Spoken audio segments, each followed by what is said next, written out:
एक सवाल पूछता हूं, अगर मैं कहूं भारत की राजनीति का भविष्य अक्सर एक राज्य तय करता है, क्या आप यकीन करेंगे? नहीं, वो दिल्ली नहीं, महाराष्ट्र नहीं, गुजरात भी नहीं, वो है बिहार। हर चुनाव में प्रधानमंत्री से लेकर विपक्ष के सबसे बड़े नेता तक बिहार क्यों आते हैं? आखिर ऐसा क्या है जो इस राज्य को भारत की राजनीति का पावर हाउस बना देता है? क्या सिर्फ 40 लोकसभा सीटें इसकी वजह हैं? या इसकी कहानी आजादी से भी पहले शुरू होती है? आज हम जानेंगे भारत की राजनीति का सबसे बड़ा रहस्य। आज अगर आप भारत का नक्शा देखें तो बिहार बस एक राज्य दिखाई देगा, लेकिन राजनीति में बिहार की पहचान बिल्कुल अलग है। बिहार की आबादी लगभग 13 करोड़ है। अगर बिहार एक अलग देश होता तो दुनिया के सबसे ज्यादा आबादी वाले देशों में शामिल होता। यहां से 40 लोकसभा सांसद चुने जाते हैं। अब सोचिए, सरकार बनाने के लिए चाहिए 272 सांसद। ऐसे में 40 सीटों वाला राज्य किसी भी गठबंधन के लिए कितना महत्वपूर्ण होगा, आप खुद समझ सकते हैं। लेकिन अगर आपको लगता है बस इसी वजह से बिहार महत्वपूर्ण है, तो कहानी अभी शुरू हुई है। बहुत कम लोग जानते हैं कि बिहार सिर्फ राजनीति नहीं, सभ्यता का भी केंद्र रहा है। यहीं नालंदा विश्वविद्यालय था, जहां दुनिया भर से छात्र पढ़ने आते थे। यहीं भगवान बुद्ध को ज्ञान मिला। यहीं महावीर का संदेश फैला। यहीं चाणक्य ने चंद्रगुप्त मौर्य को तैयार किया और भारत का पहला विशाल साम्राज्य बनाया।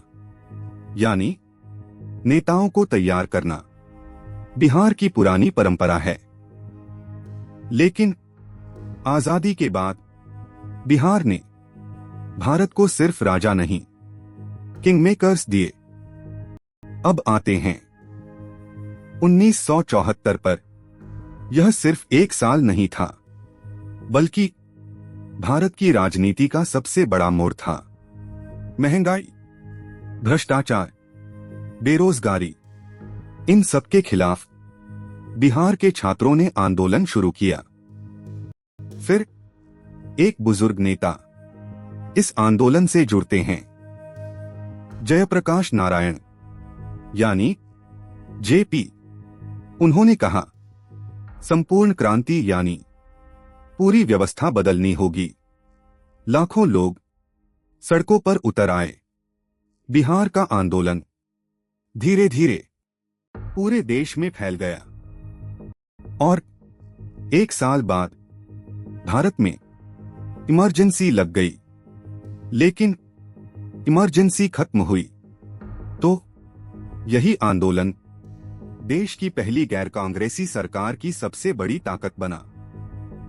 यहीं से निकले नीतीश कुमार, लालू प्रसाद यादव, रामविलास पासवान, सुशील मोदी, जॉर्ज फर्नांडिस और कई ऐसे नेता जिन्होंने अगले 40 साल तक भारत की राजनीति तय की। 1990 एक ऐसा साल जिसने भारत की राजनीति हमेशा के लिए बदल दी। वीपी सिंह सरकार ने मंडल आयोग की सिफारिशें लागू की। पूरे देश में आंदोलन शुरू हो गया। लेकिन सबसे बड़ा असर पड़ा बिहार पर। यहीं से जातीय राजनीति मुख्य धारा में आई। यहीं से लालू प्रसाद यादव राष्ट्रीय नेता बने।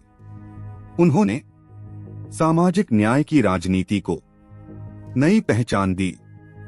फिर नीतीश कुमार आए। उन्होंने विकास, सड़क, बिजली और शासन को नई राजनीति का मुद्दा बनाया। बिहार अब दो विचारधाराओं का केंद्र बन चुका था। आज हर राष्ट्रीय पार्टी बिहार में मजबूत होना चाहती है। क्यों? क्योंकि बिहार सिर्फ सीटें नहीं देता, नैरेटिव भी देता है। अगर कोई पार्टी बिहार जीतती है तो वह पूरे देश में संदेश देती है कि उसकी राजनीति अभी भी लोगों से जुड़ी हुई है।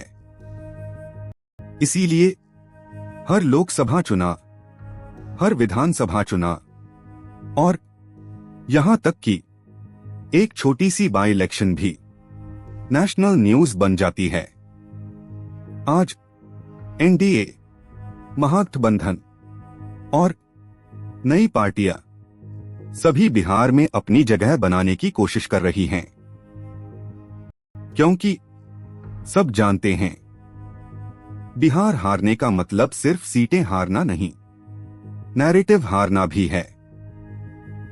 अब आप समझ गए होंगे क्यों कहा जाता है दिल्ली की राजनीति समझनी है तो पहले बिहार को समझो।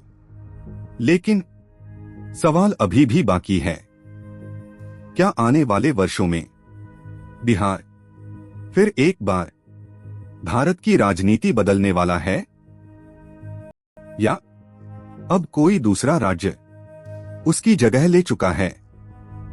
कमेंट में बताइए, आपके हिसाब से भारत की राजनीति का सबसे प्रभावशाली राज्य कौन सा है? बिहार, उत्तर प्रदेश, महाराष्ट्र या कोई और? अगर वीडियो पसंद आया तो लाइक कीजिए, शेयर कीजिए और सब्सक्राइब करना मत भूलिए।